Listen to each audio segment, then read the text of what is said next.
Hello friends, welcome to our channel. आज की इस वीडियो में हम क्लास 11th इंग्लिश कंपलसरी के स्नैपशॉट के सभी चैप्टर का वन शॉट रिवीजन करने वाले। अगर आपके एग्ज़ाम में आने वाले हैं तो आप जल्दी से पूरा सिलेबस रिवाइज कर लीजिए।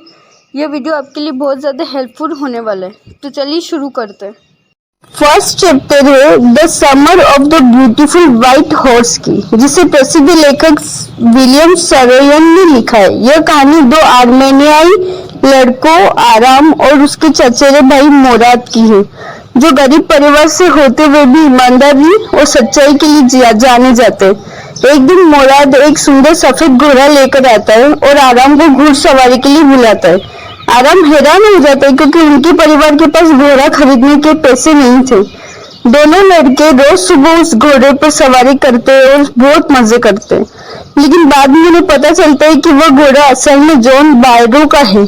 फिर भी वे उसे चुराने का इरादा नहीं रखते, बल्कि कुछ दिनों बाद चुपचाप घोड़े को वापस कर देते। ये कहानी हमें सिखाती है कि सच्चाई और ईमानदारी और अच्छे संस्कार सबसे बड़ी दौलत होती है। सेकेंड चैप्टर है द एड्रेस, जिसे प्रसिद्ध लेखिका मार्गा मिन्को ने लिखा है।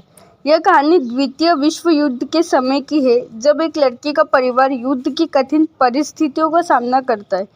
युद्ध के दौरान उसकी माँ अपने घर के कीमती सामान सुरक्षित रखने के लिए उसे एक महिला मिसेस डॉर्लिंग के घर रखवा देती है। युद्ध खत्म होने के बाद जब लड़की उस पते पर जाती है तो मिसेस डॉर्लिंग उसे पहचानने से इनकार कर देती है और उसे अंदर नहीं आने देती। बाद में लड़की फिर से उस घर में जाती है और अपने घर का सामान देखकर उसे अपनी पुरानी यादें याद आ जाती है, लेकिन वह समझ जाती है कि उन चीज़ों पर अब उसका कोई हक नहीं है। उसे उन चीज़ों से कोई खुशी नहीं मिलेगी, इसलिए वह सब कुछ वहीं छोड़कर वापस चली जाती है। यह कहानी हमें सिखाती है कि बीते हुए समय और यादों का वापस आना हमेशा संभव नहीं होता और जीवन में आगे बढ़ना ही सबसे सही रास्ता होता है। थर्ड चैप्टर है मदर्स डे, जिसे प्रसिद्ध अंग्रेजी लेखक जेबी प्रिस्टली ने लिखा है। इस कहानी में मिसेस पियर्सन नाम की एक सीधी सादी और मेहनती महिला दिखाई गई है, जिनका परिवार उनसे बहुत काम करवाता है लेकिन उनकी इज्जत नहीं करता। एक दिन उनकी दोस्त मिसेस फिट्जरलैंड उन्हें समझाती है कि अगर उन्हें अपने परिवार से सम्मान चाहिए तो उन्हें अपना व्यवहार बदलना होगा। इसके बाद मिसेस पियर्सन अपने बच्चे और पति से सख्ती से बात करती है और उन्हें एहसास कराती है कि घर का सारा काम करना और सबकी सेवा करना उनकी मजबूरी नहीं है। धीरे धीरे उनका परिवार अपनी गलती समझ जाता है और उनके साथ सम्मान से व्यवहार करने लगता है। यह नाटक हमें सिखाता है कि हर माँ को परिवार में प्यार, सम्मान और महत्व मिलना चाहिए। फोर्थ चैप्टर है the gate of the only world, जिसे प्रसिद्ध भारतीय लेखक अमिताभ घोष ने लिखा है। यह अध्याय महान उर्दू शायर आगा शाहिद अली की ज़िंदगी, उनकी शायरी और उनके व्यक्तित्व की यादों पर आधारित है। इसमें लेखक बताते हैं कि आगा शाहिद अली बहुत मिलनसार, मजाकिया और अपने दोस्तों से बेहद प्यार करने वाले इंसान थे। जब उन्हें पता चला कि उन्हें कैंसर है, तब भी उन्होंने हिम्मत नहीं हारी और आखिरी समय तक अपनी शायरिया और दोस्तों के साथ खुश रहना जारी रखा। लेखक उनके साथ बिताए हुए पलों को उनकी रचनात्मकता को याद करते हुए बताते हैं कि उनकी कविता और उनकी यादें हमेशा लोगों के दिलों में जीवित रहेगी।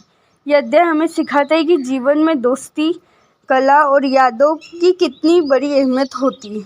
फिफ्थ चैप्टर है बर्थ, जिसे प्रसिद्ध लेखक डॉक्टर एजेक क्रोनिन ने लिखा है। इस कहानी में एक युवा डॉक्टर एंड्रयू मैनसन की पहली बड़ी चिकित्सा चुनौती का वर्णन किया गया है। एक रात उसे अचानक एक गरीब परिवार के घर बुलाया जाता है, जहां एक महिला का प्रसव बहुत कठिन हो जाता है। बच्चा भी मृत पैदा होता है। कुछ समय बाद माँ की हालत भी बहुत खराब हो जाती है और सबको लगता है कि वह नहीं बचेगी, लेकिन डॉक्टर एंड्रयू हिम्मत और समझदारी से काम लेते हैं और काफ़ी कोशिशों के बाद माँ और बच्चे दोनों की जान बचाने में सफल हो जाते हैं।